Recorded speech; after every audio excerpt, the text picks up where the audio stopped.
Bismillahirrahmanirrahim. Assalamu alaykum, hörmətli televizor görüşlər. Bugünkü gün tərtibdəki məsələ proqramımıza gələnlərni qızğın qarşı alırıq. Mən Abdullah Yalqın. Qadirlik televizor görüşlərimiz bugünkü söhbətimiz, yəni bugünkü bu san proqramımızda sizlər bilan yüz görüşdürməkçi bolğan əsimiz yana da şu Xitayınki numussuzlarca təşviqatı.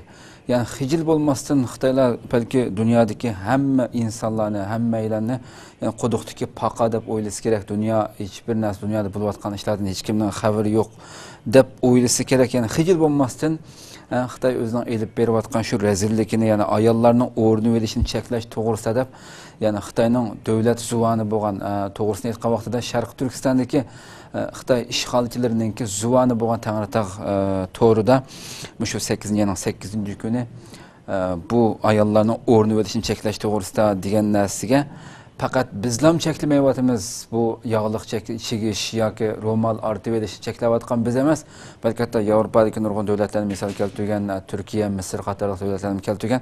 Shuning uchun biz bugungi son programmamizda Xitoyning bu rezilligiga, bu pastkashligiga biz şu davlatlarda yashayotgan qarindoshlarimizga, ularning ichida jamiyat raislari va yoki shu yerda yashayotgan ziyolilar va bularga bevosita telefon qilish orqali u yerdagi haqiqiy ahvolning Xitoy deyotgan Xitoy axborotida bergan bu narsaga qanchalik uyg'un yoki uyg'un emasligini hammalarning diqqatini sunamiz inshaalloh.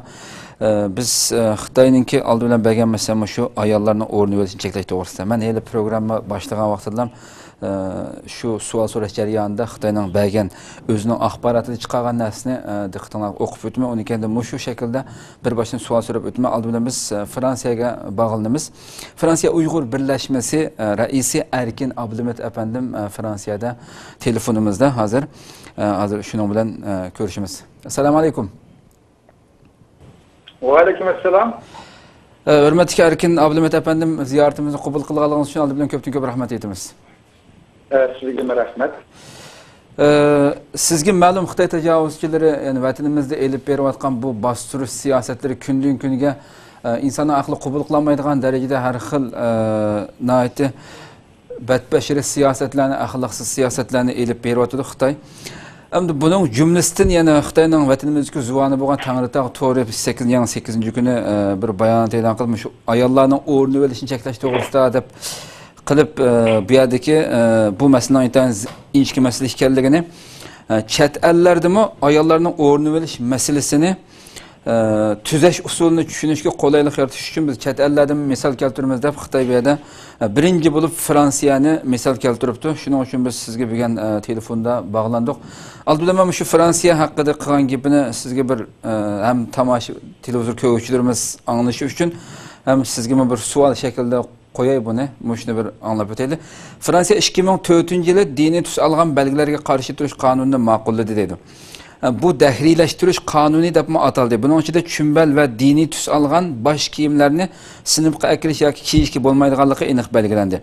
Fransiya Yevropadagi musulmonlar eng ko'p davlat bo'lish sifati bilan 2010-yili ilgari oxir bo'lib ro'mol artishni cheklash buyrug'i, jamoat so'rovlarida yuzni o'rib olishni cheklash qonunini e'lon qilib, har qanday kishining jamoat so'rovlarida yuzini o'rib olishini qonunga xilof harakat ekanligi, xiloflik qiluvchilarga 150 yevro jarimani qo'yish, qonun belgilamalarini majburiy o'gitish, ayollarni o'rnini olishga qistagan yoki eziqtirganlarga 1 yil qamoq jazosi berish, 15 ming yevro jarimani qo'yish, Qur'onga yetmagan qizlarni o'rnini olishga majburlaganlarni qamash va bir hassa ig'iltib jarimani qo'yishni aniq bekitdi dedi. Bu cheklash qonuniga Sarkozy imzo qo'ydi. Bu Sarkozy davlatimizda ayollarning parda orqasidagi asrlarda mulk qilishni falan pustan deb bir muncha gaplarni qilibdi. Bu yerda hammasini o'qishning hojati yo'q. Shundaqla 2011-yil 4-yilning 11-kundan boshlab ayollarning jamoat so'rovlarida yuzni o'rib olgan kiyim-kechaklarni kiyishiga, jamoat so'rovlarida yuzni butunlay yopadigan ro'mol artishiga yo'l qo'yilmagan. Jamoat so'rovlarida o'rnini olishni cheklagan. Bu belgilama chet ellik sayohatchilarga o'xshashlik qo'llanilgan degan bu iboraga yer beribdi Xitoy.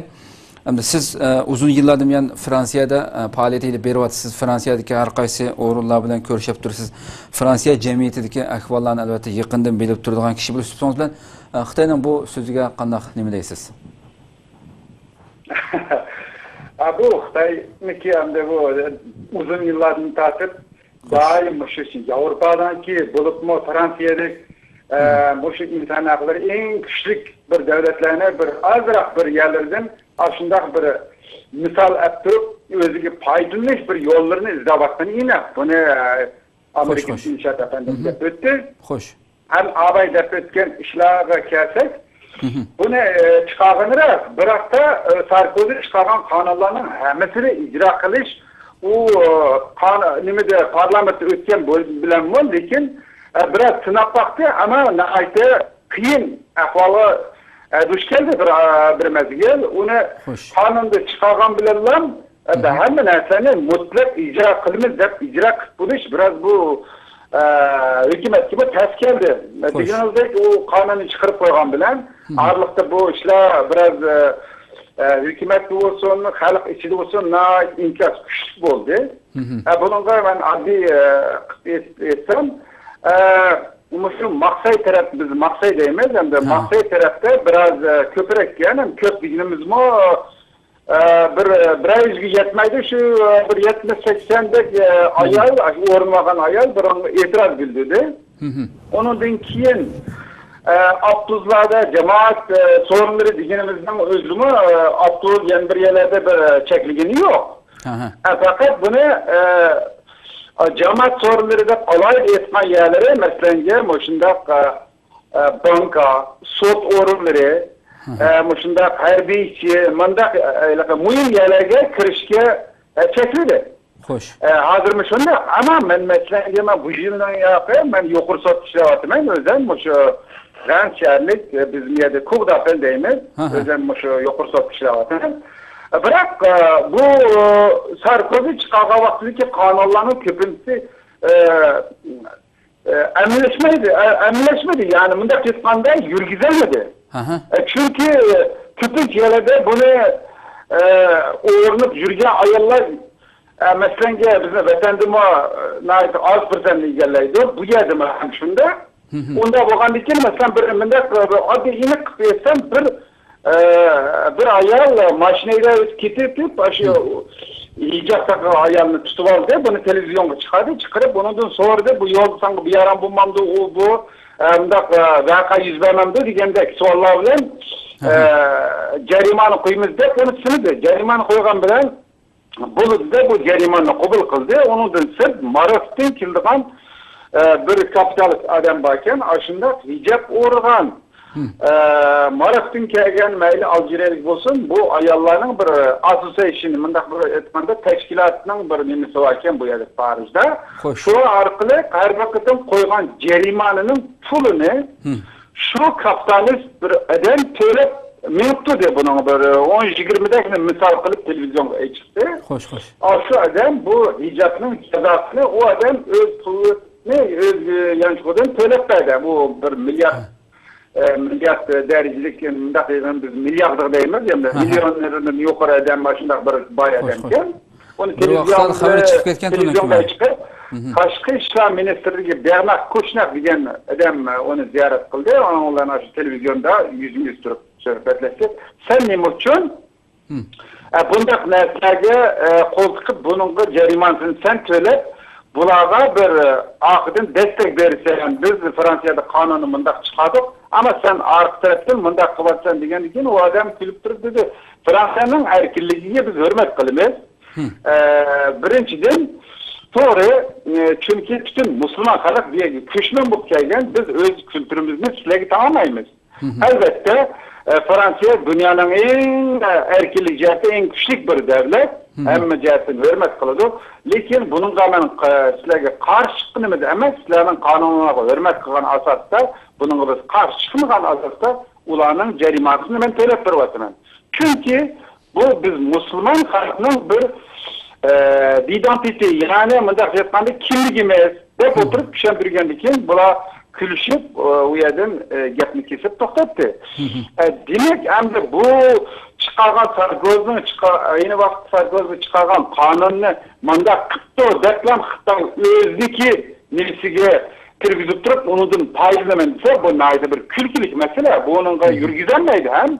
Çünkü bu Amerika'dan ötkende bu Fransız halkının bir devleti. Bu bütün Müslüman halk bir köşmen bu kelgendikin biz Müslüman halk bir özümüzün kültürünü mecbur bulağı tanımlasak elbette qanday qadam onu qabul qilmaydi. Onu bizmi to'g'ri tushunamiz. Bir yoqdan aytganda buni Amerikadagi ziyoli do'stlarimiz dedi. Bizning vakilimizda Xitoy o'li bu Yevropaning bir qism davlatlaridan shunday ishlarni bir misal keltirib turib foydalanaman desa, buni yuqorida boshqa do'stlarimiz deb o'tgandek, hech qachonda bu oqmaydi. Chunki Xitoy hukumati bizning davlatimizga kelib, Sharq Turkistonga kelib, sen buni qilmaysan, saqlangin, cheklim qo'yman, bolalarga darsni, diniy dars bermaysan, beshingga yalg'i o'rmaysan desa, bu albatta bu naytib bombadek bizga naytib qattiq bu bisim bo'ldi. Buni xalq ko'taramaydi. Chunki Uyg'ur xalq musulmon uzun ming yillardan musulmon bo'lib kelgan xalq bo'lganlikdan sen kelib bizning davlatimizga kelib kelganingni ayni vaqtda chiroyli qarshilib keldik, nadonligimizdan qarshilib o'yimizga keldik. Kelganda bugungi kunda kelib sen beshingni yalg'ini ilib dinsiz bo'l, bolalarni diniy o'qitmaysan, qizlarni ishkir yutkayman deganning o'zi seni ilmiy jihatdan asmiyasi qirg'inchilik qilmayman degan gap. Qirg'inchilik qilish degan faqatlam Qur'on bilan qirg'inchilik qilish emas. Agar bu yerda kichik bolalarimizga diniy dars bermasa, qizlarimizni ishkirga ketsa, kelajakda tug'iladigan Uyg'ur xalqini bevosita bu yerda tug'ilmay, ishkirsiz tug'iladigan bo'lgandan keyin tug'iladigan qilganning o'zi bu yerda qarab turib ilmiy jihatdan qirg'inchilik qilyapti. Buningga Uyg'ur xalqi hech qachonda ruxsat qilolmaydi. Uning unda bo'lgandan keyin bugundan bu Fransiyadagi bir davlatdan foydalanaman deyishi bu bir ham xiyol. Ya'ni kelib bu Fransiyada har bir chiqargan qonunni sinov tariqida vaqtli qo'yib berdi, qilib ammo bu bir erkin bir davlat bo'lg'achqa bu yerda hech qachonda majbur diktatorning sistemi bilan hukm qilib ijro qilib bo'lmaydi. Ammo sizda o'tgandek Sarkozining vaqtida qilgan qonunlar bir vaqtgacha biroz sinab boqdi, ammo ko'ryapman, mana men sotdim, bir yil yaqin bo'ldi ishlayapman. Bunday narsalar ijro qilingan bo'lsa, biz sotning o'rinlariga, yuqori sotlarga qattiq kirilish mumkin emasdi. Ammo kirdi, hijob ayollarmi kirdi. Biz faqat normal tekshirishni qilamiz, o'tkazib o'tamiz, sot kirib qatnashishni chiqdi. Masalan, deb aytaylik, shu o'zimizdagi musulmon qarindoshlarimiz sotlangan mezgillarimiz faqat qonun, Fransiyaning qonun, erkin qonun nimasiga silib turib, hukmni qilaverdi. Hech qachon vaqtida undaq bir sen hijob kiyyapsan yoki yo'ldishing mandaqkan deb bir-birisiga adolatsizlik qildigan yoki bundaq bir hijob taqgan ayollarga qonun jihatdan, yandirim jihatdan undaq bir aziyat berdigan yoki psixologik jihatdan hujum qildigan hech qanday ishni biz ko'rib taqmadik. Men 16 yil bo'ldi Fransiyada yashayapman. Xo'sh. Bundaq ishni sinov tariqada qo'ydi, ammo hammasi 100% ijro bo'lib qolmaydi. To'g'ri. Nayt yaxshi, nayt inchki bir mazmunga diqqat chekdingiz.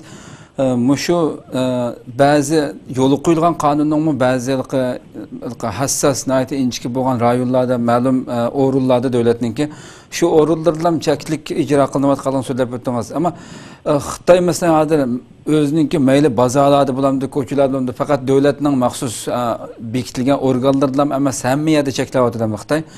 Buni hozir shu Fransiyani misol keltiribdim. Albatta men bu Fransiyaga qilgan ziyoratimda jamiyatda masalan soqol qo'ygan erlarninki, musulmon erlarninki poyezddan u yerlarda xizmat qilib soqchi formasida ishlayotganligini ko'rdim shu yerda masalan. Soqilib turibmi masalan. Hamda siz menimda ben belki qisqa ziyoratim bo'lganligi uchun ham to'liq his qilib bo'lmagan bo'lishi mumkin. Sizdan shu nuqta so'rasam, Fransiyadagi jamiyatda normal ko'chalarda, bozorlarda, u yerda yüzünü yapqan bo'lsin yoki oldidan yog'liq chekkanlar bo'lsin, soqol qo'yganlar bo'lsin, buningga soqchilar Xitoyda qilayotganda kap uning kimligini tekshirib yoki uning yog'liqini oldi deydigandek bunday bir ijroatlarning bo'lishi mumkinmi? Bu qat'iy aql sig'maydigan bir gap. Bu Fransiyada unda ishni qat'iy qilinmaydi. Masalan, men oddiy bir gap qilsam, yaqinda Parijda bo'ldi. İlticaçlar içinde Afrika'dan kelgan bir ayol İngiliz gap qildi ekan. Ular yolni kesib bilan mashina o'tib vaqtida nim qilganning yoqi saqchilar bilan biraz ishtirishib turib, "Men yo'qol" deb baqira soldi saqchi, ammo darhol uni televizionga chiqib, buni aybladi, saqchiga jazo ko'rishni talab qildi xalq. Bu bir. Siz davlatqanday metro ichida yana bir yerda soqol qo'yganlarga hukumat gap qildigan ish bo'lsa, men sizga texnik aniq bo'lish uchun telefon nomerini beray. U do'stimiz Turk, mushu bizning Vans degan shaharda ishlaydi. Hammovey deymiz biz mushu ko'chin poyezd ko'chin ustida sizlarning Turkiyadami bor? To'g'ri. Nimani to'xtib mangadigan Abduzlava ayliqindagida g'iysan qo'ydi. Metro o'xshash, ammo u nima ustida mangadi, yo'l ustida mangadi. Xo'sh. Tramvay deymiz, Turkiyada nima deydi uni? Tramvay. Aslida ishlaydigan, yo'g'on qap bombar saqal qo'yib olgan bizning Türk bir qarindishimiz bor, Türk og'inimiz, ya'ni uning bilan yaqin o'timiz. Aşuma eğer aşınacak bo'ladigan bo'lsa, onun trenni haydetmaydi. Otuq şoförü aşı trenni haydaydi. Xitoyda bo'lsa albatta terrorchi bormi? Yo'g'on qap-qar saqalni qo'yib, shunday chiroyli kiyim bilan haydab, mana da undaq narsalar bu Fransiyaga yaqishtirman yoki bunday bir o'rnak qilaman desa, Xitoy o'zini o'zi yaga uradi. Bu yerga kelib ko'rsatib baqsin. Bir narsa men ko'rsatib baqsin, men siz deb aytgandek yuqori siyosiyon do'stlarimiz bor, og'aylarimiz bor, har saat og'aylarimiz bor. Görüp turvatımız, ben onunla minglarca ispatlarını gösterip bereleymen. Ama bazı narsalarni siz deb aytgandek icra qilamiz deb qo'yib qo'ydi sinaq tariqida, ama mangasa onunla xalqqa bisim qilib qattiq kuch bilan hech kimga tangdiramaydi. Gerçi musulmon xalq bu yerga ko'chman bo'lib kelgan holatdami, yana bu yerda asos qonunda har bir millatning o'z dinini, o'z dininin nimelerinde mesela praktik edeyimiz hem de dini usuldaki ibadetlerini rahat kılalaydı. Hiç kimden ibadetine hiç kim karşımaydıdır. Bu yerde nurgun devletlerden kelgen milletler var. Meyli Hindistan'dan kelgen bir kız Sikh deydiğen bir dinler varken her kıl dinler var. Hiç kimin dinine hiç kim ağlaşmaydı. Fakat ama ben Müslüman ya ki ben Katolik ya ki ben de bu yerde dinini gösterip mektep ya ki mesela hükümet sot orları ya ki bir yerlerde diniki kalıpını kiyilip durup ya ki dinin ismi bilen biz violans deyimiz Uygurca'nı onu tukattım şiddet yolları bilen hakkı qattiq talaffuz gap qilib yoki qattiq jo'zlar mushlab qilsangiz, mayli siz qanday dinda bo'ling, uni darhol qabul etadi. Ammo siz normal, u hamma yerda normal, siz normal javobni qilsa, normal javobni qilib, dinini aralashtirmay, hamma odamning dinini hurmat qilgan asosida gap qilsangiz, hech kim sizga bir nima demaydi. Men har qanday mayli qonun jihatdan bo'lsin, mayli boshqa jihatdan bo'lsin, har birisiga 100% qo'lini qo'yib turib isbotni ko'rsatib berayman. Fransiyaning erkinlik jihatda butun dunyoning oldida tura oladi deb javob qila olaman. Chunki men sotda bir yilni yaxshilayapman, yuqori sotda nurg'un arziyatlar keldi. Tuvan sotda bijirilmagan narsalarni bizning o'sha Qo'g'dafal degan shu yuqori sot Qo'g'dafal deganimiz hamda normal sotda bijirilmagan arzi ahmay qolgan sotlarni bijirdi. Xo'sh. Bunun kadar 100% cevap kılalayman. Onda bulunduğu iş olsa, bu yerde günden günge kirbatkan nurgun aile meseleleri var, Müslümanların, başka dinlerin, meyli Katolikler olsun. Nurgun meseleler var, adamların birbirine öttürürken Müslümanların içinde öttürütüdü, Katoliklerin içinde öttürütüdü, kırdı, sotlaydı, çıkıdı. Demek bu yerde dini işler için Xitay davatında bunda bir mesele adamın gıdıgıs kildiğen meseleler takatla mani kıttı. Mani köydün ama Fransa'daki bir devlette mında kıttı. Çünkü şunun için bizim doğru edilmekçi bir yerde. Çünkü ben yeni bir yapmak kıstırıp koysam ötkende 2015'te mi 2014'te Paris'te jurnalistlerini öldürgen işi oldu şu çağrı Müslümanlar kırıp öttedi deyip teröristler, cihatçılar kırıp öttedi deyip Fransa'nın xalqarалық televizyonsida France Radio International'daydı.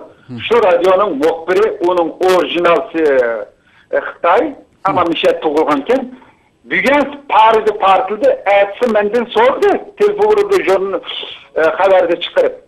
Mışında bir vasıta haber kılattı ben. Mışının bir cevap kısıran, Cumhur hükümetimi okşaş nime kılattı, Fransiya'da mı hem Müslümanlar kanunu boyutmuş gerek deydi.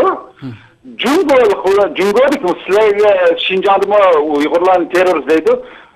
Bunda şarayette Fransiya hem adam kanunda beraber kanunu boyutmuş gerek degenden keyin Cumhur hükümetinin mi Uygurların kanunu boyutmuş diyen kanunni işlesi to'g'ri bulamdi, to'g'ri bo'lmamdi, qilalamdi, qilolmamdi degan gapni qilganda shunchadan kulib etdim men. Hey, sen bu gapni yaxshi so'radim. Sana rahmat. Bu Xitoy qonuni bilan Fransiya qonuni o'xshat qilib bo'lamdi. Fransiyada bir adolat bor. Har qanday sen qaysi din ol, dunyoda yo'q bir dinni aytsanmi, sotni oldida arziyatini arz qilsang, bijirib o'zingning haq huquqini ola olmaysan qo'langa. Xitoyda shuni beradi bizga. Arz qilsang arziyatni arzichini so'rab qo'ydi. Hech qanday bir adolat bo'lmasa, o haqlar bizni qanday qildi demoqchi bu yerda. Bu bir ikkinchi bu terroristlarla Uyg'ur xalqining hech bir aloqasi yo'q. Uyg'ur xalqi hech qanday vaqtda xalqaro terroristlar bilan aloqasi yo'q. Biz faqat o'z huquqimizni so'rayapmiz. Ikkinchidan sen bizning vatanimizga bisilib turib, sen bizga o'stamlik qilsang, biz albatta bizga tegishli javobni beramagan asosda boshqa shiddat yo'llarini tanlab qo'yishimiz bu normal. To'g'ri. Biz chunki chiroyli gap bilan ya sot orqali, ya bilim orqali, til orqali hech qanday yerda biz adolat ololmasak, sen bizni qanday qilding? U chaqda Xitoy hukumatı bizni qanday qildi? Bir yumshoq bir shunday bir yavaş qo'yni bulmaga urib besappa o ahir yo'lni topa olganligini kelib söndürmeydi. Bu bir. İkinci, men sana bunday qilam deb aytdi, 2009'da Xitoy qirg'inchilik qildi. 18 tane kızımızını Guangdong şehrinde öldürüp bitti bir zavodun içinde. 2 adam öldü dedi. O yerde kayırımdaşlar çıraylıp hükümetini aldık. Sotunu aldık. Kim anladı mı? Anlamadan kim? Ürümçide çıkan bu 2019. Sen davatkan 2019. Mesela bu partiler çıktı. Bunun şu adaletini tapamayan hale sana çıraylık yapını anlatamayan hale bu yolun tapamayan hale ahiri cinini qo'yadi. Endi sen bunga Fransiya manda qonunga bo'ysunsin, da'vatga hammadan qonunga yepish kerak, boshqa yo'lni tanlamay, o xalqqa hujum qilmay, qonunga yepish kerak, qonunni anglash kerak desa, Xitoymi o'xshash qonunga yepish kerak desa to'g'ri bo'ladi degan savolning o'zi bu kulkilik emasmi? Qachon biz mayli sen o'zing da taq Uyg'urlarni bir yoqqa qo'y. Tibetlarni bir yapıp koy. Özünün milleti kanunga gap qilib, kanunda gap kirgizib baktımı, anlat baktımı bir kanun. U yerda adalet yok ki. Degandan yağı bizib qoldi. Demek bu birinchi qitim emas, Xitoyning bu Fransiyani naq bir misol qilib davoldigan o'zining gaplarini vatan ichida bir yurgizishning yumshoq usullari bilan birlarini ko'z turib, foydalanib qilaman deganlar bu birinchi qitim emas. Shunga buni to'g'ri. Iroqqa bo'lmaydi demak. To'g'ri. Ko'pdan-ko'p rahmat nayt yaxshi aytibdingiz.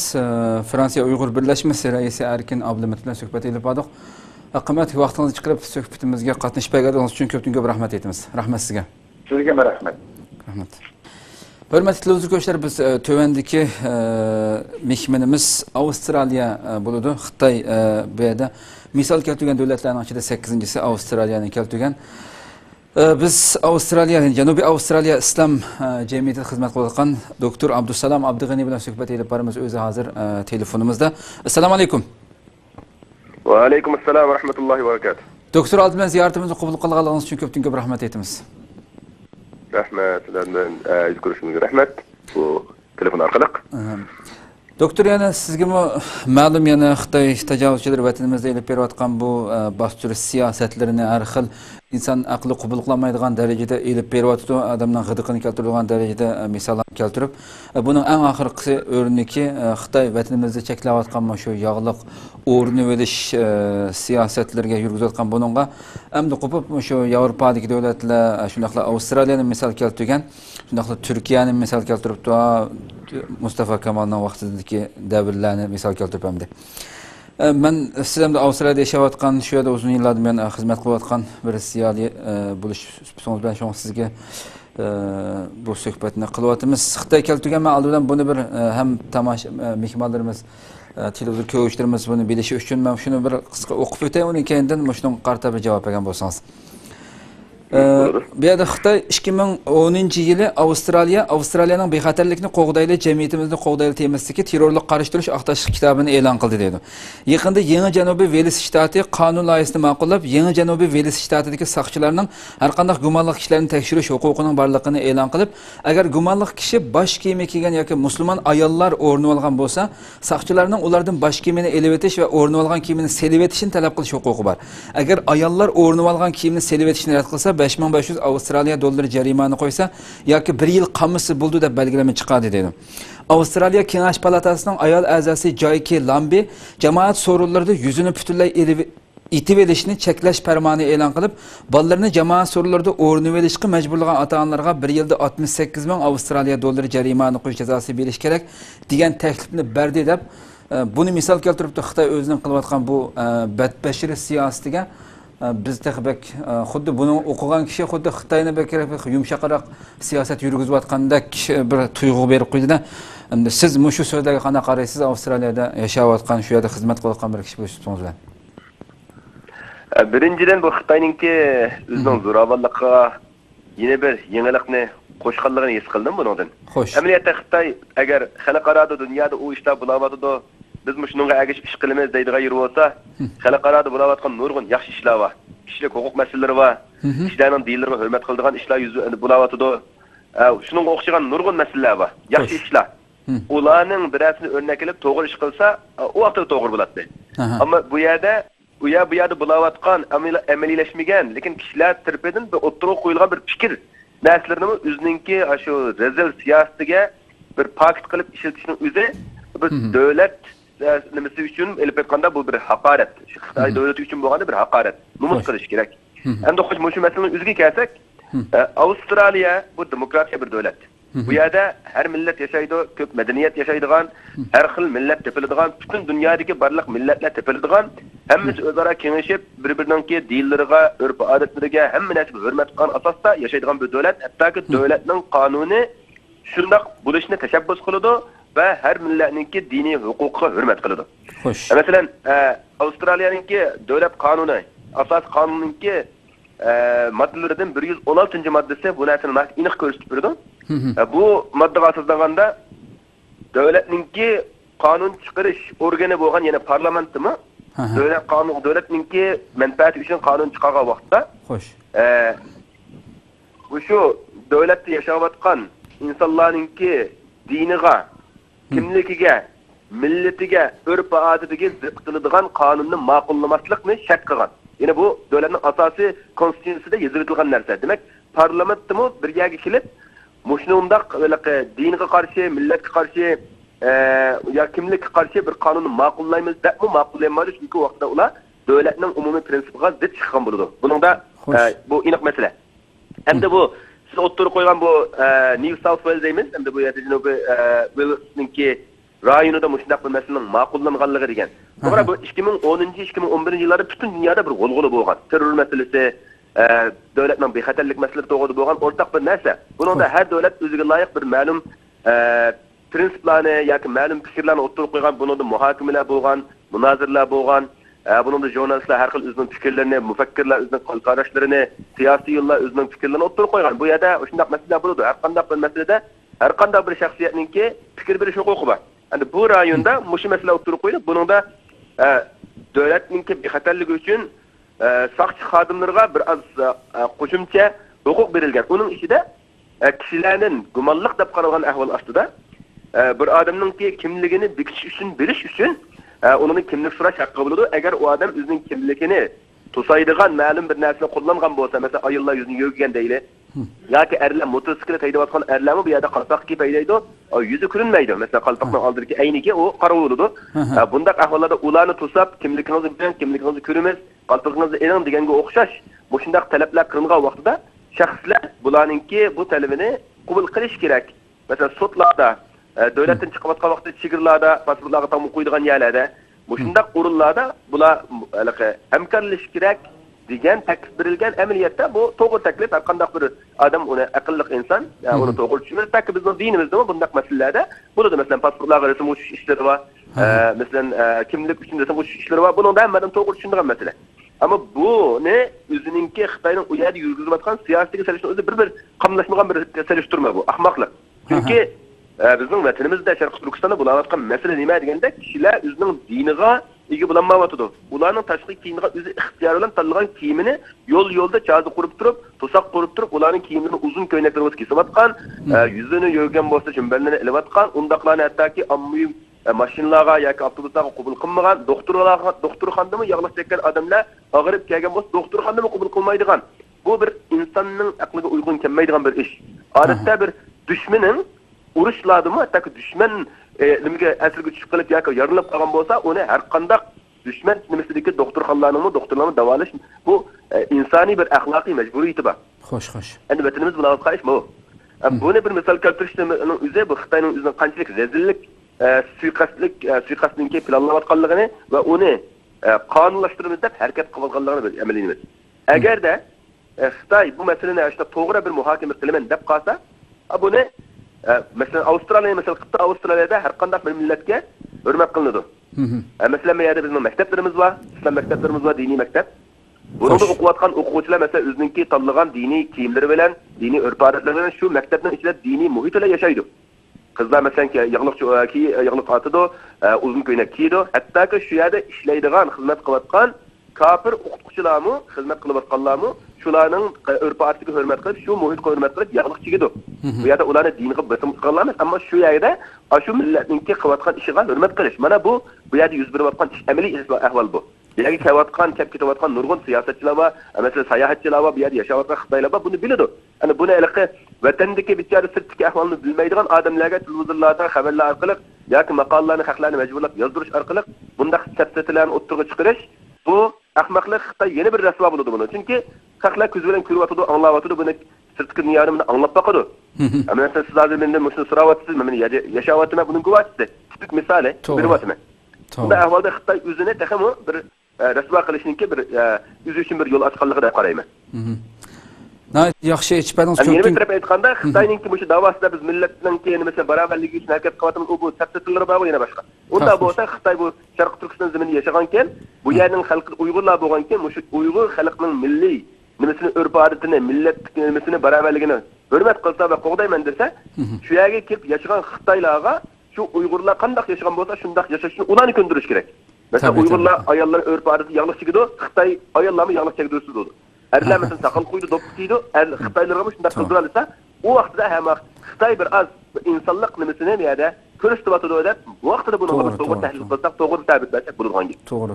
Qilayotgani bu yerda shu zaminninki butun shu zaminda yashayotgan barliq insonlarninki qilayotgan ishlari, urf-odatlari, dini, hamma narsaga zid ishlarni qilib, uni tugutish uchun, u millatlik sifatini yo'qotish uchun harakat qilib, zo'ravonlikni yurgizib turib, endi uning ustiga kelib hozir xalqaro bo'layotgan ishlarni biz qilganimiz xalqaroninki ishlariga yoki ilib berayotgan siyosatlariga o'xshash deganligini o'zi bu bir endi chekidan oshgan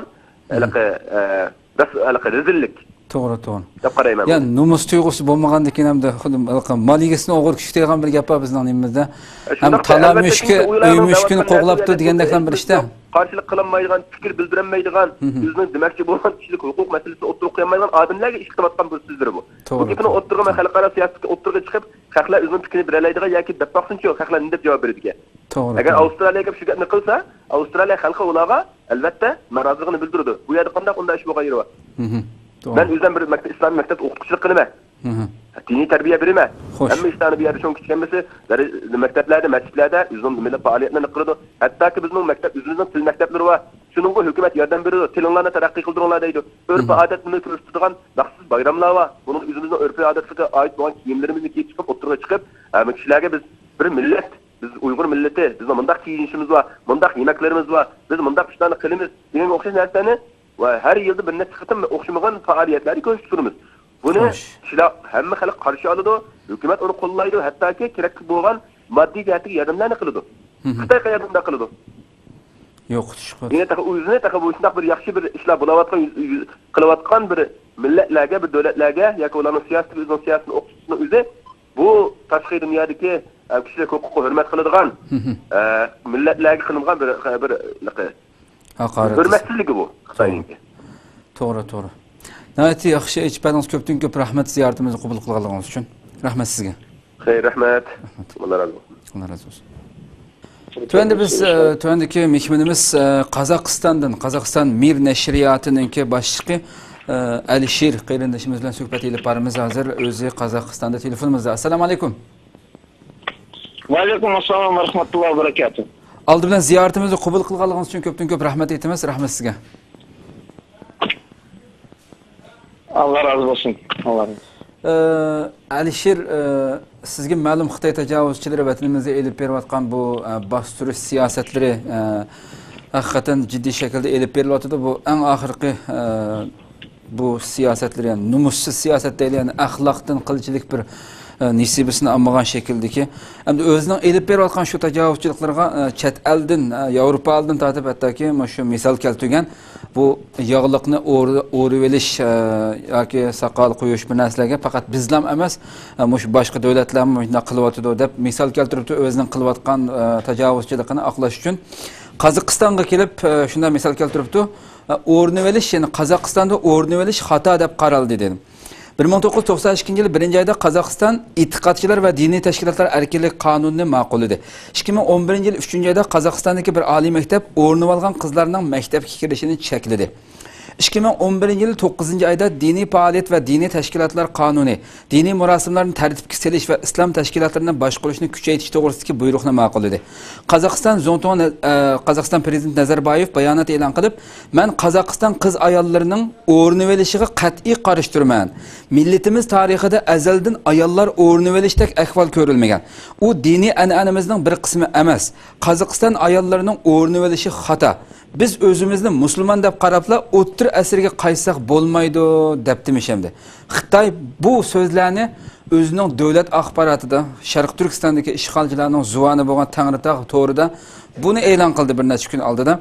Ya'ni mushu darajada siz Qozog'istonda shu yerda tug'ilib o'sib shu yerda yashayotgan bir ziyoli Uyg'urlarning ichidan mushu so'zlarga qanday qaraysiz? Ya'ni Xitoy o'ziniki mushu o'qigan kishimi hatta bir oliy maktab debdi, yani bir hatta oliy maktabning ismini diyamagan hamda. Mushuni o'qigan kishimi albatta uningki bir safsat setayotganligini his qildim.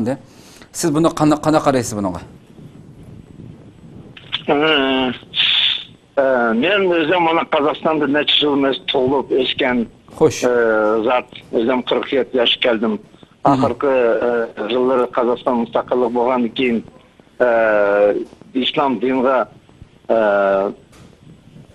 naiti keng ochiq shiklamo hamiyada michitlar shilinayotadi. Ashu hozir Xitoyning degan axborotlari menimcha 100% yolg'on. Nishga desangiz, men mushu Qozog'istonda turib hech qanday oliy maktabda edi. Men o'zim 3 oliy maktabda o'qigan edim. Hozir ishlayapmiz, ziyolar bilan nashriyatga ziyolar keldi. Kitaplarını çıkartmışız. Özlem'in 3 axbaratim, bizim nashriyatda 3 axbarat çıktı, jurnallar. Her sayın. Biz Mısır'da durup Qozog'istonda bu bizim prezidentimiz ondan gaplarını anlamagandık. Bilemem bu prezident özü hech kimga demay Xitoylar degan gap bo'lsa men unga ishonmayman. Biroq bizning axborotlarda Qozog'istonda bunday gaplar prezident degan gaplar yo'q. Men shu axborotlarni aralashtirgan edim. Bunu anlamadım hemen. İkinçiden Nazarbayev özü ama bizler hacı berip kelgan adam. Kur'an'da hürmetledi. Ne çıkartın Kur'an'ın ayetlerini keltirip söz kılan özünün vыступленияларда, özünün gaplarida. Hoş. Onundan başka Nazarbayev'in kıştaki çoğu alımla, yani hükümet adamlar 5 vakit namaz. Bırak bizim memleket Müslüman memleket aytılmaydı. Svetski deydi, Svetski memleket atıldı. Şunun için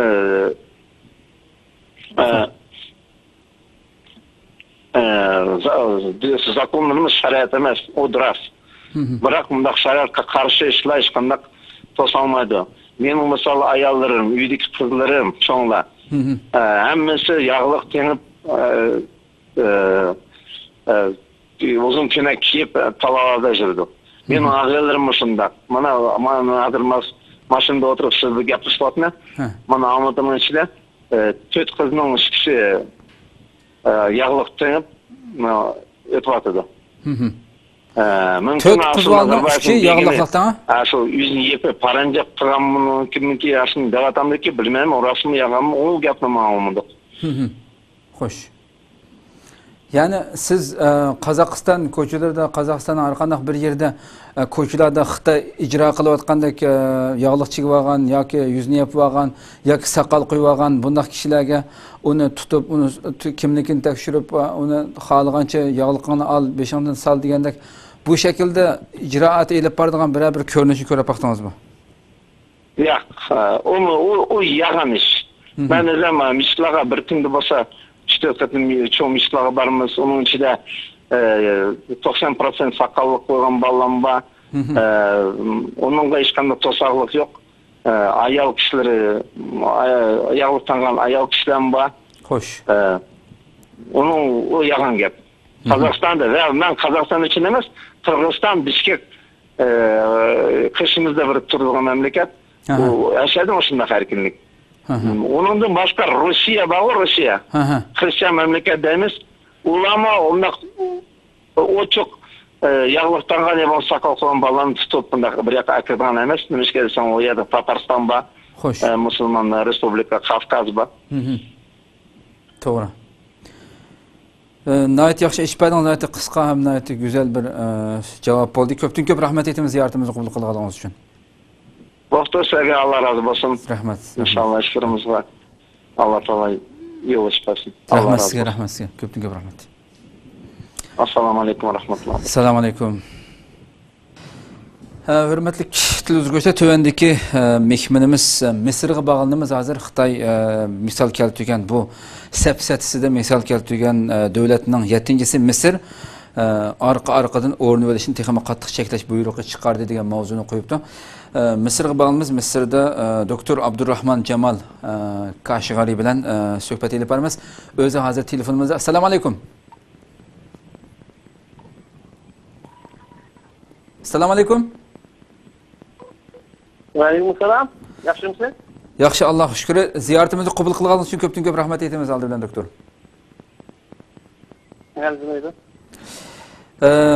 Doktor, sizga ma'lum yana Xitoyningki oxirgi shu vatanimizda elib berayotgan bu ijroatlari, bu siyosatlari kundan kunga nihoyat rezillashib, aql olmaydigan darajada bo'lyapti. Ahirki bunun bir misali Xitoy vatanda elib berayotgan bu yog'liq cheklash yoki yog'liq o'rni olish yoki yog'liq chekish ya soqol qo'yish bu narsalarga jiddiy besim ishlatib kelyapti. Bunun hamda o'zining qilayotgan bu rezilliklarga hamda shu islom dunyosidan tortib Turkiya, Misr va Yevropadan tortib misol keltiribdi. Shuni bilgan biz ham har qaysi joylardagi qarindoshlarga telefon qilib shu yerdagi amaliy ahvolni bilish uchun telefon qildik sizlarga. Misrda uzun yildan buyon turyapsiz. Xitoy bu yerda axborotida to'g'rida Misr o'rni olishni cheklashga doir nurg'un buyruq chiqarib, o'rni olishga texnik qattiq talab qo'ydi va uni qiyinlashtirdi dedi.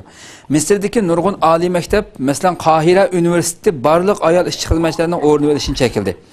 Shuning bilan bir vaqtda doktor va sestralarning tibbiy maktab o'qitish binosi doktorxonalarda o'rni olishini chekladi. 2015-yil 17 Misrda o'tkazilgan umumiy saylamda ayollar bilet tashlamoqchi bo'lsa, cho'qim o'rni olmasligi kerak to'g'risida oldin uqtirish qilindi. 2016-yil 3-oyda Misr parlamenti ayollarning jamoat so'rini va hukumat organlarida o'rni olishini cheklash to'g'risida qonun chiqardi degan bu safsatni buni o'ttirib qo'yibdi.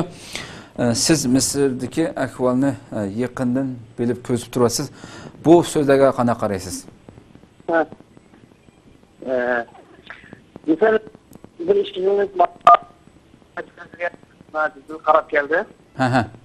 Bu niqob bilan masala o'tirib qo'ysangiz kerak, hijab degan masala ayirish lazım. Hijab İslam dinida ovozni biroz kuchaytirib bolalar. Ya'ni ayollarninki yuzidan boshqa, ayollarninki yuzidan boshqa sochlari, bo'yni va galqisi ochiqqan bo'lgan holatda yog'liq yo'gach İslam dini farz deb qaraladi. Xo'sh. Niqob deganimiz ayollarning burnining ustidan yoki ko'zini aytib degan qo'shib yuzini yo'g'ilishda buni niqobli deb ataymiz, arab tilida ataymiz. Xo'sh. Misr hukumatining chiqargan qarori bu temadan niqob chiqardi. Yani saylan olsun, yoki ba'zi idora organlari o'tkazgan niqoblanmaslik, niqobli cheklandi degan qarorni ag'daradi. Buni parlament aylan.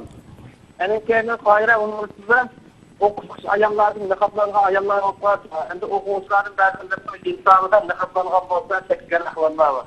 Ammo undan boshqa normal adibanish kelish yoki dars berishlarda niqob asqani chekkan ish yo'q. Hozirda jamiyat qoira bo'lgan bo'lsa, qoira universitetida Ama bayrak o'xshash boshqa bir qancha universitetlar bor. Sayin Shams universiteti deganda. Bu universitetda qizlarniki normal holatda niqob bilan kelsa, uning qataq chekilganga unda buyruq tushgan yo'q. Bu mutlaqo chiqqan bilan qisman ma'lum az o'rinlarda, bularni hukumat kitobi cho'ng o'rinlar o'rtasida niqob bilan chekiladi, ammo hijab, shariat farz qilib belgilangan hijab mutlaqo cheklangan ish yo'q. Yani sizga ma'lum shu Xitoy vatanda elib icra qilayotgan bu icraatini ham arab davlatining har qanday bilan selishtirishi bu haqiqatan insonning aqlini masxir qilganlik deb qarayman, chunki biz nurg'un arab davlatlariga bordik, shu yerlarda yashadik, axborotlarni ko'rib turibmiz. Yana bir arab xalqining musulmon bir de Misrdek bo'lib bir diyorda o'rni olish yoki yog'liq chekkan yoki bo'lmasa hatto yuzni itib olganlarnikini Mesela Xitoyda bu davlat organlarida Misrda mesela bazı az sondagi bir yerlarda dedingiz mesela ko'chalarda Xitoy ijro qilayotgandek bizning vatanda mesela xohlagan yerda tutib buni yuzini och deb tekshirib uni soldirib yuzlarniki yog'liqni yoki soqolni tushirsa deb turmaga olib ketishi ya bundoq bir ishninki ijro qilinishi Misrda mumkinmi yani? Ya Misr mumkin emas. Çünkü Misrda Azhar universiteti var. Azhar universiteti Misrda alohida kishilarniki, ya'ni musulmonlarning qalbida yuqori e'tibor ega. Azharning 5 milliondan ortiq professorlar var. Azharninki 1,5 milliondan ortiq o'quvchisi var. Azharninki qizlar o'qib qaragan bo'lsa, ba'zanlari bir qism holatda niqoblangan, ba'zanlari yuzi ochiq qolgan, kimi o'lchamlik bo'lgan, bu xil o'quv metodlar normal davomlashadi. Mayli ustozlar Xo'sh. Mayli o'quvchilar o'qitadi, normal ishlaydi. Bu azarlar bo'lsa, Misrda unda qonunga chiqishi mumkin emas. Uni yo'l qo'yilmaydi. Xo'sh. Nayt yaxshi ish baydingiz, ko'pdan ko'p rahmat aytaman. Nayt go'zal bir javob bo'ldi, qisqa ham nayt. Ko'pdan ko'p rahmat aytamiz, rahmat sizga. Hurmatli do'stlar, biz tövendeki ziyorat qildigan davlat, yani bizim Türkiye'ye kelibmiz. 5-incisi Xitoy tajovuzchilari bu o'ziniki axborotidan numus qilmasdan misol keltirgan davlatlarning ichida 5-incisi Türkiye. Türkiye o'rni olishni rad qildi, mavzuliq nim bilan keltiribdi. Biz tövende Türkiye Sharq Turkiston ma'rif va hamkorlik jamiyati ayollar bo'lim mas'uli Minavvar o'z Uyg'ur xonim bilan suhbat elib boramiz o'z telefonimizda. Assalomu alaykum. Va alaykum assalom. Aldı bilan ziyoratimizni qabul qilganingiz uchun ko'pdan ko'p rahmat aytamiz. Rahmat, men rahmat aytaman. Minavvar xonim, sizga ma'lum, yana Xitoy tajovuzchilarining vatanimizda elib berayotgan bu ig'ir bostirish siyosatlari yillardan buyon ig'irlashib menayotgandek bag'an siri insonning g'idiqini keltiradigan darajada, insonning aqlini mazoq qiladigan darajada elib berilyotdi. Bu boshqa bu xuddi axborotlarni, hatto davlat axborotlarida Xitoyning zuvani bo'lgan bir axborotlardami men qilgan so'zimni boshqalar bir ko'ra, buni bu bir masxara qilib qanday bir qilib ketadi, bu qanday bir javob beradi degan bir axloq numus tuyg'usi bo'lmagandan keyin shunday narsalarni xijil bo'lmay e'lon qilaverdi ekanimda. Buni bir qancha kun ilgari Xitoyning Tangtog to'rida o'zininki shu o'rni olish ayollarningki o'rni olishni cheklash qonuniga buni bahona qilib bizli qilmayotimiz buni shu Yevropa davlatlari va Turkiya shuning ichida qilayotganligini dalil keltirib bu yerda tilga olibdi. Men shuni hozir o'qib o'tay televizor ko'rishimiz ham bir anglasin. Undan keyin siz buni qarata bir javob bergan bo'lsangiz. Türkiye devleti kurulgandan keyin devlet atısı Kamal'ın rehberliğinde bir qator dindan xoli ijtimoiy islohotlarni yo'l qo'yib, diniy vazifasi bo'lmagan kishilarning diniy kiyim kiyishi ve dini tus algan belgelerini takashni cheklash to'g'risida farmon chiqardi. Majburlash vasitasi orqali diniy vazifasi bo'lmagan kishilarning diniy kiyimlarini kiyishini chekladi. Saqal qo'yganlarga ig'ir jarimani qo'ydi. Davlat xodimlari cho'qim kostyum bo'rilki kiyishni tashabbus qildi. Ayollarning chumbal ortishini chekladi. Buning ichida Turkiya davlatlik universiteti musulmon o'quvchilarining dars vaqtida ve yataklarda İslamcı chumbal ortishini chekildi. İstanbul Üniversitesi saqal qo'ygan yoki İslamcı roman artgan o'quvchilarning leksiya anglash, dars anglash ve imtihonga qatnashishiga yo'l qo'ymaydi deb aniq belgiladi. Turkiya Asiya Strategik Fond jamiyatining muavin raisi Marmara Üniversitesining professori doktor Heyt, Türkiye'deki dindan xoli madaniy echivitilgan ko'niliqi eslab olmaydigan jamiyatda qora chumbal artish, o'rni verishdek nadan, qaloq ve chakini ishlar mavjud bo'lsa bo'lmaydi debdimish. Bu kadar yani numussuzlaştı da hem bu sözünü hıcıl bulmasın da hem siz Türkiye'de nurgulluğun faaliyetlerine, cemiyetlerine, üniversitelere verip şöyle faaliyetlerde katılmışsınız. Biz bir yerde yeni bir asıltıdığın nokta kadarıyla kanışa biz işinin hakikatinden bir program işleyen tok biz ötkende Türkiye'deki şu dini keyfiyatından ki Türkiye'de yokluk ama adamın zamanlaşıp ketkenliği, dinsizleşip ketkenliğini teşvikat kılğanğa karşı bir bütün koçlardaki Türkiye'nin her qaysı sahalardaki kişilerge mikrofonumuzu tanıp bu yerde münayette Xitayning bu teşviqatıga tegishlik bir reddiye qaytırılğan. Yani hicil bulmasından bu qatim bu sözlerini numus qilmay qila olganmiz. Siz bunun qanday qaraysiz Münevver xanım? Aslında bu işning asosli tarafi biz Sharq Turkistondagi musulmonlarga taqashmagan bo'lsa, bu Xitoyning bunday bildirishlarga vaqt sarf qilib javob berishning hech qanday bir ahamiyati yo'q. Vaqt isrofchiligidan iborat deb qaraydim. Ammo bu ish bizning Sharq Turkistondagi musulmon qarindoshlarimizga bevosita chetishlik bo'lganligi uchun va ularni bostirish uchun ularning diniy erkinligini, hatto milliy urf va odat erkinligini butunlay bostirishni ilib qolganligi uchun bu yerda men oldi bilan Xitoyning bunday bildirishlarga qattiq bir la'nat bildirganligimni, qattiq qarshilik bildirganligimni, qattiq isyon bildirganligimni bildirman. Bu tamamen bildirishdan iborat. Balkim Cumhuriyet qurilganining dastlabki mezgillarida bu qancha yillarda bo'lgan ish. Ya'ni bu axborot xabarlarini yozayotganlarning cho'ng bo'g'illari yashagan bir davrdagi ishlar bo'lishi mumkin. Uning uzun vaqtlar o'tib ketdi. Bu Atatürk'ün dastlabki vaqtlarda o'tirg'a qo'yilgan ba'zi siyasetleri ama o vaqtning o'zida faqat davlat kadrlari universitet o'quvchilariga cheklanib qo'yilgan. Ama hazır 10 necha yil bo'ldi bo'libmi Turkiyada axborot davlatninki asosli mümkün bunu kaldırış için yani bu sepsetlerini kaldırış için hatta insanların bazı bir az sondaki Siyonist da bo'lgan, atizm ideyasi bo'lgan, Kemalist ideyasi bo'lgan insonlarning hatta engidan buni yuyib chiqarib etish uchun o kadar xizmatlar ishlandi va ilgirlashlar bo'ldi. Bu Xitoy faqat qulog'ini itib olib qo'ng'iroq o'g'irlagandek bir ish qilyapti hozir. Yoki bir qo'lida qalqon, bir qo'lda neyza olib o'zininki qalqonni o'zi teshiydigan ahmoqlik bir ishlarni qilyapti. Yani o'zining tarixini o'zi takrorlayapti. Hozirgidek uchur taraqqiy qilayotgan bir davlat, bir zamonda. Ya'ni Türkiye hükümeti Atatürk Kemalist vaqtida onda qilgandi. Yevropada dinni bunday cheklayapti. Qora hijab onda. Bularning hammasi insonlarni ahmoq qilgan bilan o'zini ahmoq qilishdan iborat. Chunki buningga hech kimning ishonmaydiganligini aqli o'sha azroq joyida bo'lgan bir Xitoy yoki Xitoyning yaloqchilari biladi. Eğer bu 60-70 yıllarda, 80 yıllarda tashqi dunyo bilan tamamen aloqasi bo'lmagan bir ahvol ostida, internet xabarlash bo'lmagan ahvol ostida bu yolg'onlarni degan bo'lsa balkim eqib qolishi mumkin. Hozirgidek davrda insonlar hamma narsani o'z ko'zi bilan ko'rib turadigan davrda, shundaqla Turkiya hukumatiga nisbatan aytgan chog'da bu ziyorat vizasi kengtash qo'yilayotgan turkumlab Uyg'ur bo'lsin, O'zbek bo'lsin, mayli qaysini bo'lsin, qat'iy nazar Turkiya va boshqa davlatlarga kengtash sayohat qilib chiqayotgan mezgilning o'zida Xitoy o'zining asosli tashviqot o'rinlarida Turkiyada uni chekladi, Turkiyada buni chekladi deyishning o'zi ne kadar bir ahmoqlik, ne kadar bir seviyesizlik. Chunki hozir masalan 15 bu iyuldagi cho'ng o'zgarish, harbiy o'zgarishni ko'rsak va uningdagi Turkiya hukumatidagi insonlarning shundaq sionistlarning, kamalistlarning musulmonlar ustidan olib borgan bostirishga o'xshagan bostirishga qancha darajada qarshilik bildirganligini, u qarshilik bildirganlarning shahid deb atalganligini, faqat shu dinimizni o'zimizning vatanda erkin yashaymiz, o'zimizning tarixini, an'anasini yashaymiz, o'zimizning davlatini hech kimga toptirib qo'ymaymiz degan insonlarga davlatning jumhur boshlig'idan tortib odatdagi fuqarogacha birlikda bir murada turganligini, buni faqat islomiy, ya'ni bir tuyg'uda Osmanlı xalifasining navrlarininki obrazida o'tirib chiqqanligini butun dunyo ko'rib turayotgan mush vaqtning o'zida shu sahnalarda yuzini yopgan, qora charshab kiygan insonlarning, taqal qo'ygan insonlarning o'tirdi maydonlarda bayroq ko'tarib yurganligini ko'rayotgan bir mezgilning o'zida Turkiya buni chekladi deyishning o'zi naqadar ahmoqlik. Yani Avrupa'da mesela Türkiye'ye yansıtılı olsun, başka mezgilerde kilovatkan karındaşlarımız var. Bizden Şarkı Türkistan'ın post karındaşlarımız olsun ya ki başkalar. Onların hiç kandak bir çeklimige uçuramayatkanlığını biz öz gözümüzden görüyoruz.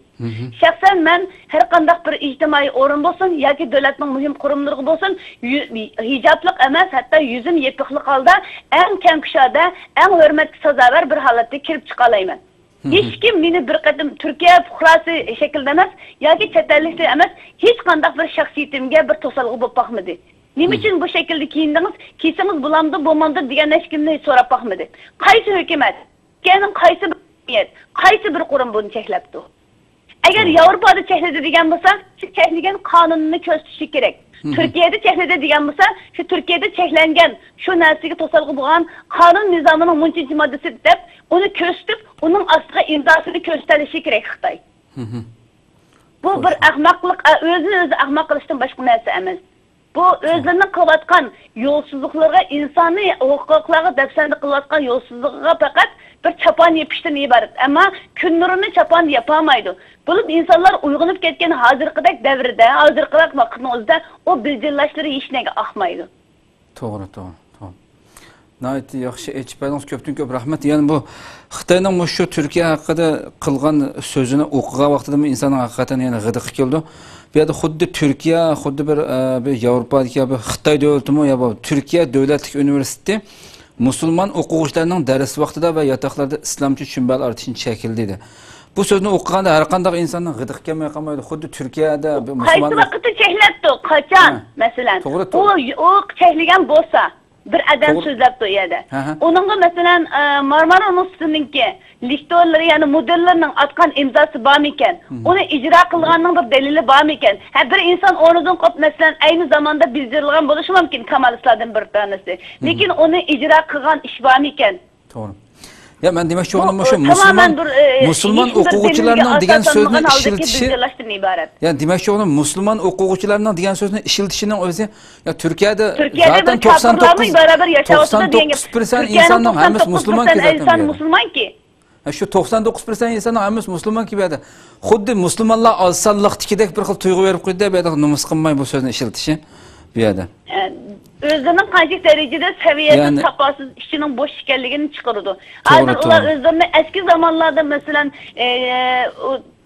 taşkı dünya bilen boğan münasebetini kesip insanların alakadan kesken vaktinizde belki bildirlaşları kargı kelgen buluşu mümkün məlum bir kıskı mezgillik. Ama hakiki ziyali közü uçuk adamları mesela asıllık milletlerden emez Xitaylarning özlerinin nurgun ziyalileri özlerinin bu bildirlaşlarına karşı durdu. Bunu bilirdi. Tabii. Köp rahmet Münevver Hanım ziyaretimizi kabul kılganınız için. Rahmet sizge.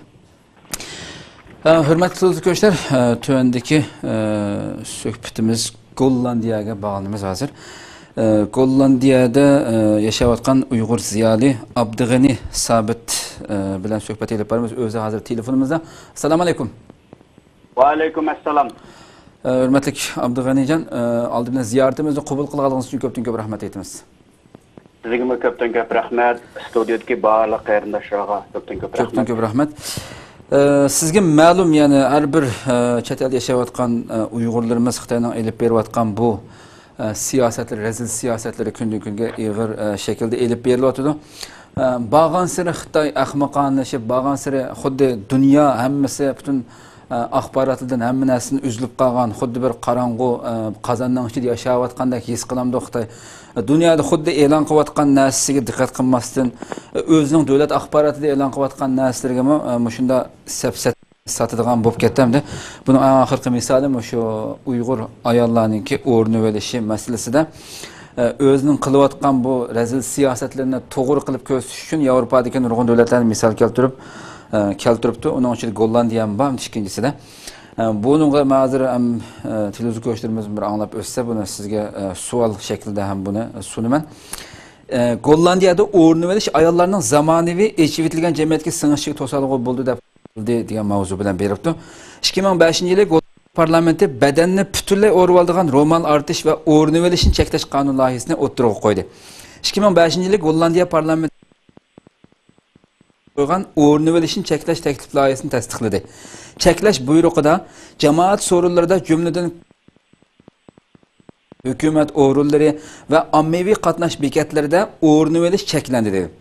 Xiloflik qilguvchilarga 405 yevro jarimani qo'yish belgilandi.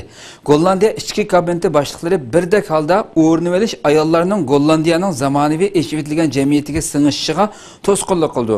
Buni qonun turg'izib cheklash madaniylik taraqqiyotni gavdalantirganlik bo'ldi deb qaragan degan bu safsatni setibdi. Siz Gollandiyada uzundan buyon yashayapsiz, shu yerda xizmat qilyapsiz. Bu ahvollarga qanday qaraysiz? To'g'rimi Xitoyningki bu safsatisi?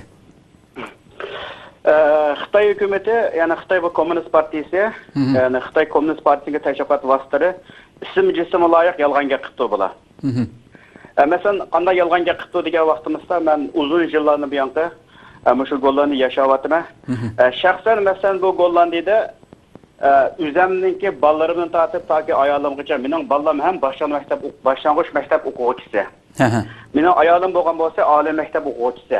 Xo'sh. Hozirga qadar mening bolalarim Gollandiyadagi islom maktabiga boradi. Mening ayolim bo'lgan bo'lsa Gollandiyadagi shu bir universitetda o'ziniki sestralik kasbini o'qiydi. Hozirga qadar mening bolalarimdan tortib toki ayolimga qadar sen hijobini bilsan yoki andoq yoki mandaq deydigan bunda bir narsa anglab bakmadı ve bunda bir göz qarash yo'q. Bunda bir masala yo'q, mavjud emas Gollandiyada.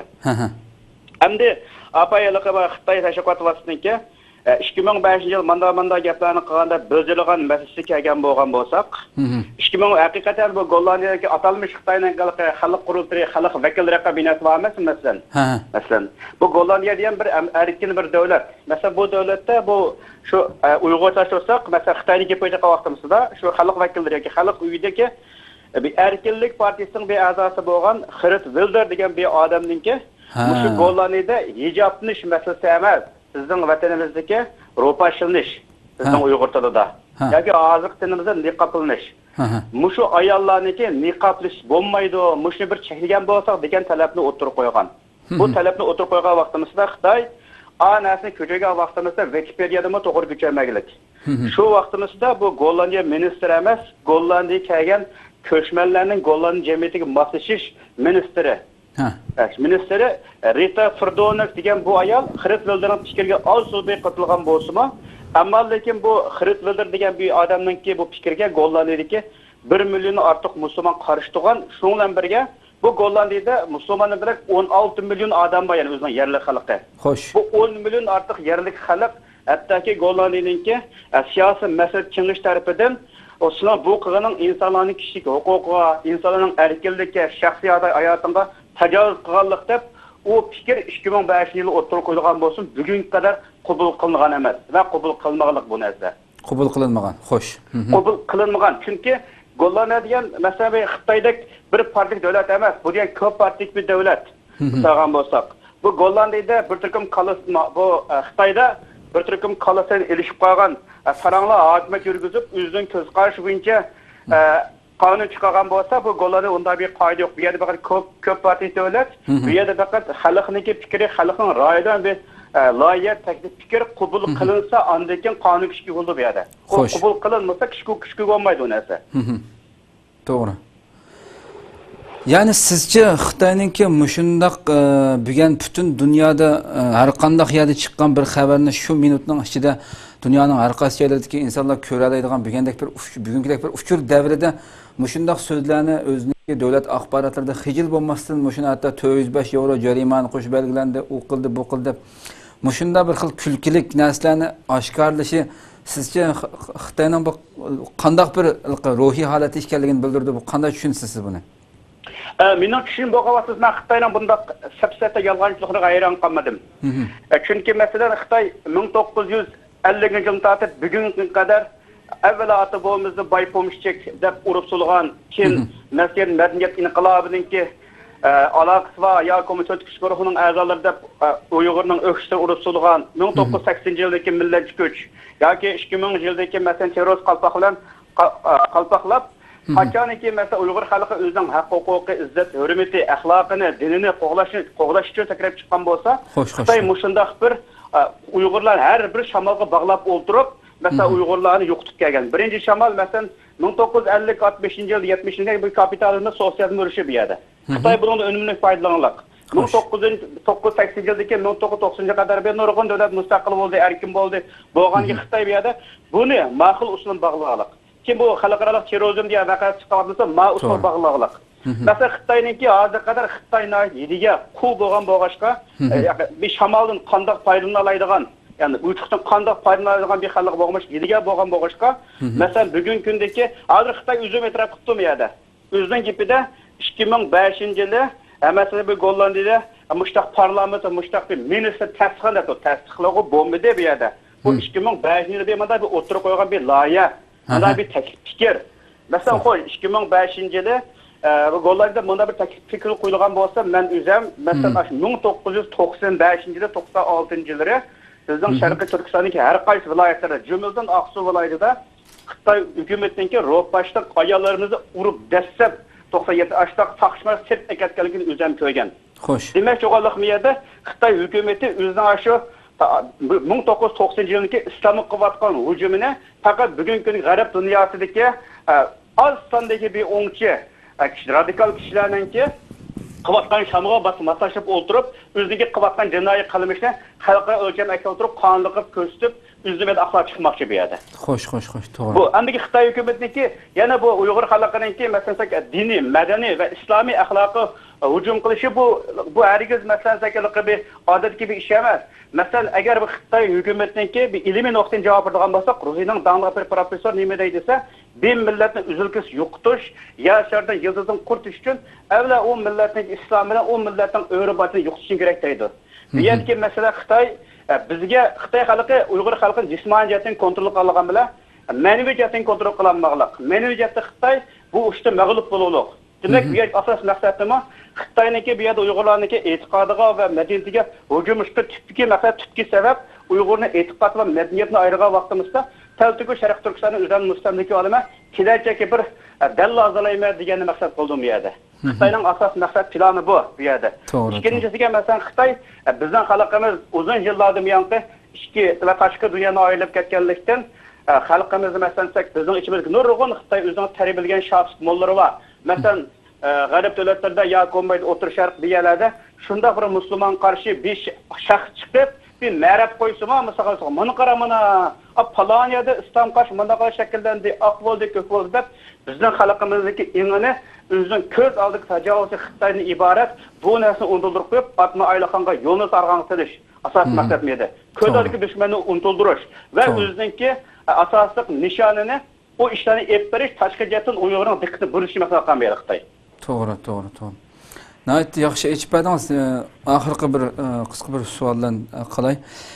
Muşu Xitoy hozir icra qilayotgan siyosat ham dunyoning hech bir yerda tepilishi aslan mumkin emas bir shaklda hamda ko'chada mayli avtobusga chiqmaydigan, doktorxonaga kirib qo'ymaydigan nurg'un shaklda hamda har bir insonning normal bir musulmon emas, aqalli bir insoniy vijdoni bor har qanday bir kishiningki yürükün jig'iltadigan darajadagi pastga siyosatlarni ijro qilyapti hamda. Gollandiyada ve bütün Avrupa'nın nurg'un davlatlarda, ba'zi davlatlarda musulmon shu islomga qarshi ba'zi asabiy kuchlarningki shu davlatlardagi islomni yomon ko'rish uchun elib berayotgan tashviqotlar ancha muncha ba'zi vaqtda kuchayib qoldi. Men bu Gollandiyani ziyorat qilgan vaqtda masalan har xil soqol qo'ygan yoki yog'liq chigirgan yo yuzini itib olgan bularni masalan ancha muncha uchratdim. Hamda mening ziyoratim qisqa bo'lgandan keyin balki his qilolmagan bo'lishi mumkin. Bu yerda sizni yana bir narsani so'rab olay, balki televizor ko'ruvchilarmi bu munosabat bilan bilib olsin. Gollandiya va boshqa Yevropa davlatlarida masalan normal ko'chalarda yoki savdo saroylarda, doktorxonalarda u yerda bu yerda yog'liq chekkanlikka soqol qo'yilganligi uchun ikkinchi sinf muomalaga uchraydigan yoki qo'pol muomalaga uchraydigan soqchilarniki tekshirishiga uchraydigan bunday ahvollar bormi? Bu Gollandiyada yog'liq chekkan bo'lsa, masalan, hozir apay deb o'tdim. Mening balam, men bu misol bilan javob beray bu yerda, masalan, shaxsiy misol bilan.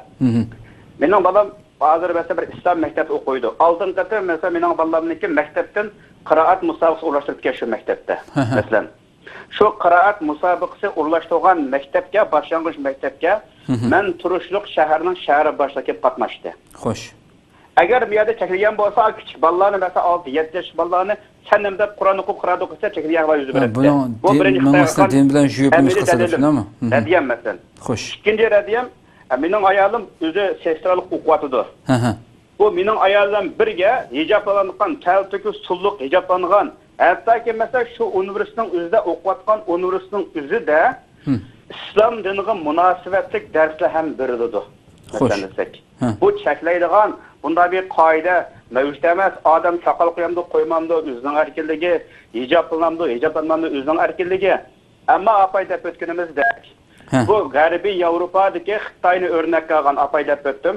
Xitoyniki Uyg'ur xalqiga nuqul holda Sharq Turkistonga musulmon xalqiga nuqul holda islomiy tajovuzchiligi 1994-90 boshlangan bo'lgan bo'lsa, bugun Xitoylarniki musulmonlar qilayotgan shu zulmini, shu hijobni cheklash, soqolni cheklash va vahakaza nurg'un ashaq jinoiy qilmishlarni shu G'arbiy Yevropadagi bir turkum intayin oz sondagi kommunist banditlarga o'xshash, intayin oz sondagi bir turkum o'ngchi radikal bir qadam tashlangan partiyalar qurib chiqib, ba'zan bir o'zining bir tashviqot vositalari so'zlagilik.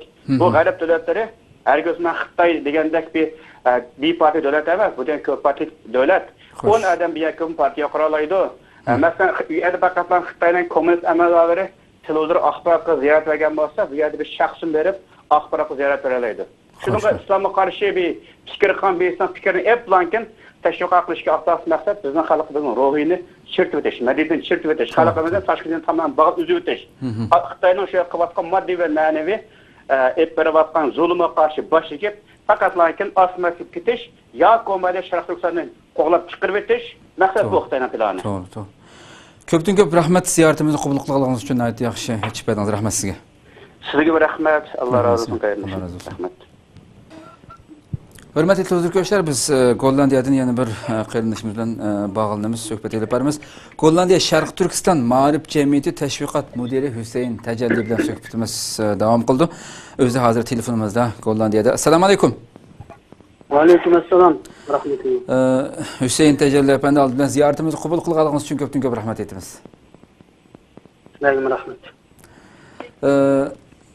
Sizga ma'lum, ya'ni Xitoy tajovuzchilarining vatanimizda elib berayotgan bu razil siyosati kundan kuniga haqiqatan insonning g'idiqini keltiradigan darajada, insonning ochiq kulgisini keltiradigan darajada nihoyatda bag'an siri puchaklashib ketyapti hamda elib berayotgan shu hamda eng oxirgi buning misoli shu ayollarniki o'rnishini cheklash elib bag'an bu qonunlarga Yevropadan bir qancha davlatlarni va islom davlatlarini, masalan Misr, Turkiya qatorliq bularni kimi cheklayotganligi, faqat Xitoyning cheklamayotganligini misol keltiribdi.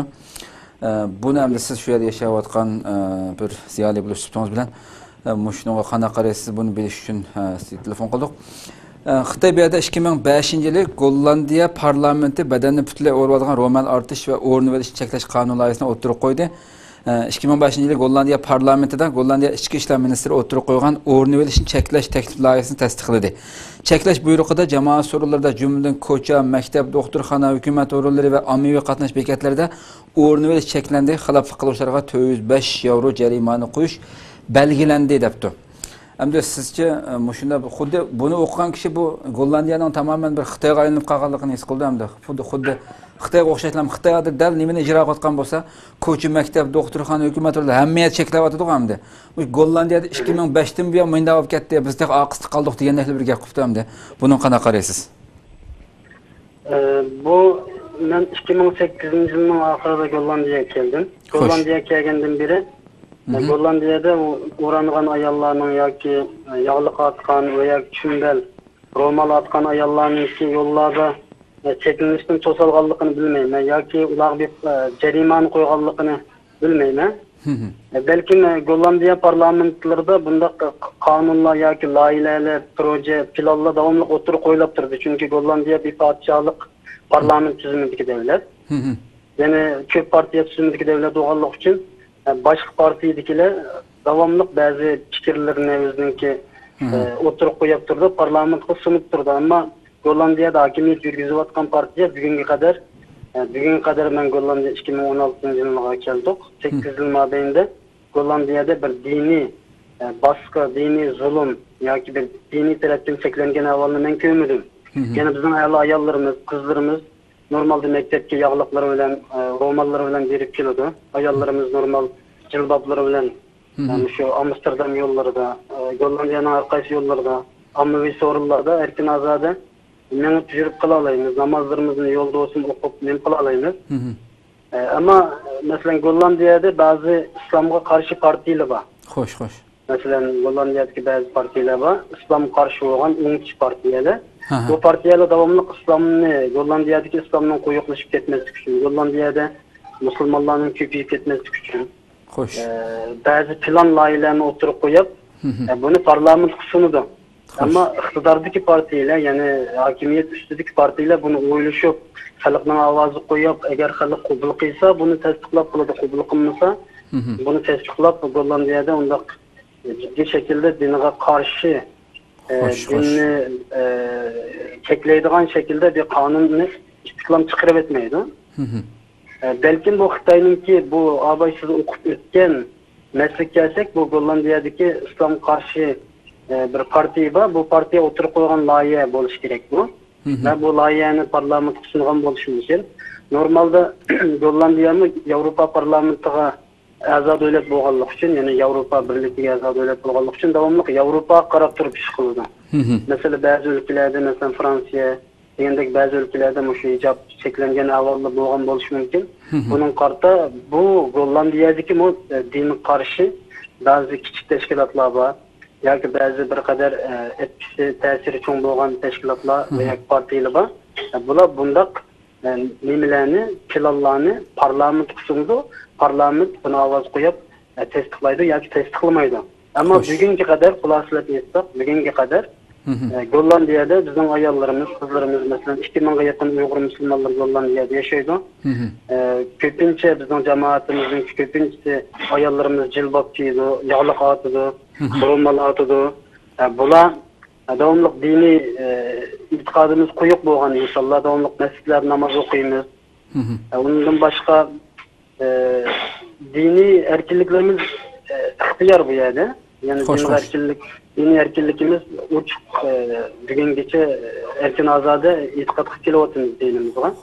Ama ola kayadın tepet kayadın bunda kanunlarını çıkardı, kayadın bu çeklimlerini çıkardı. Endi ola Xitayla siz bilirsiniz yalgancı, töhmetçi bir zalim hakimiyet bo'lganligi uchun belki maşundaq bir dinga qarshi partiyalarning yozib qo'ygan bir qancha temalarni, yani planlarni tezib olib, ya gazetdan yoki bir internetda saytdan tezib olib, shuni tutqu qilib turib, ko'z o'ngimga Yevropadan mana cheklaydigan u degandek narsalarni o'ydirib chiqarib, hem Yevropani aldamoqchi bo'ldi. Normalda hokimiyat ustidagi partiyalar bunda qonunni chiqarmaydi. Abay degandek shu dinga qarshi bo'lgan hokimiyat sirtidagi muxolif partiyalarning o'tirib qo'ygan planlari bu. Bu orqali dunyoni aldamoq bo'ladi Xitoy va Sharq Turkiston xalqini Yevropadan cheklanadi deyish orqali ishini qonunlashtirmoqchi bo'ladi. Ya'ni o'zining zulmini qonunlashtirish uchun bunday tuhmatlarni to'qib o'tirmoqchi. Ko'pdan ko'p rahmat, nihoyat yaxshi aytib berdingiz. Rahmat sizga ziyoratimizni qabul qilganingiz uchun. Rahmat sizga. Rahmat sizga. Hörmətli televizor görüşlər, şuna qılıb biz bir qatar ziyaretlərini elib badıq Xitay bir yerdə özünün axbaratını keltirgen bütün misal elib keltirgen dövlətlərinin arqası dövlətlərə əmməsiga degidək telefon qıldıq. Faqat İspaniya və İtaliyadakı qarindaşlarımızga telefon ulanmay qaldı. Bir telefon məsələ çıxıb qaldı. İnşallah keyingi söhbətlərimizdə qılımız. Amma lakin qalğan başqa bütün Xitay keltirgen dövlətlərin həmməsini ziyaret elib badıq. Əməli əhvalda həmmanlar gördüңlər Xitay bunu e'lon qilish orqali biz ziyorat qilgan shu mehmonlarimizning ham bir qancha step o'tdi. Xitoy faqat bu axborot orqali buning bilan o'zining davlat axborotini buni e'lon qilish orqali Texinbek o'zini rasvolashtirib oldi, o'zini Texinbek pastga tushirib oldi, o'zining yuzini Texinbek to'kib oldi. Albatta yuz nomus degan narsani bilmaydigan Xitoyga bu narsa hech bir narsa emas, buni yana davomlashtirdi Xitoy. Shunday bo'lsin biz Xitoyning bu razil safsatisiga qo'limizga kelgancha mushunchalik javob berdik. Hammalar bu ziyoratlardan ishning haqiqatini xabar topgan bo'ldinglar. Inshaalloh yana bir qator suhbatda masala kun tartibidagi masala programmamizning bir sonida ko'rishguncha sizlarni Janobi Allohga topshiramiz. Shunaqla oxirida programma hamkorlashgan ekran orqasidagi barliq qarindoshlarga ham ko'p rahmat aytaman. Assalomu alaykum va rahmatullohi taala va barakatuh.